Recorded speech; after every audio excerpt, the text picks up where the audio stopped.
செல்லக்கிளி என்னை குளிப்பிக்க வேண்டும், சேலை தலைப்பில் துவட்டிட வேண்டும், கல்லுச்சீலை போல நீதி நிற்க வேண்டும், கண்கள் பார்த்து தலைவார வேண்டும், நீ வந்து இலை போட வேண்டும், நான் வந்து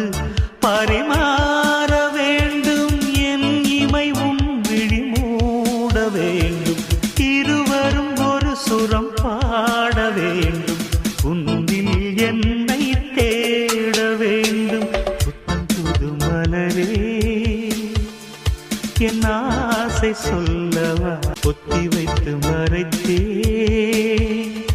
என் ஆசை சொல்லவா, இதயம் திறந்து கேட்கிறேன் என்னதான்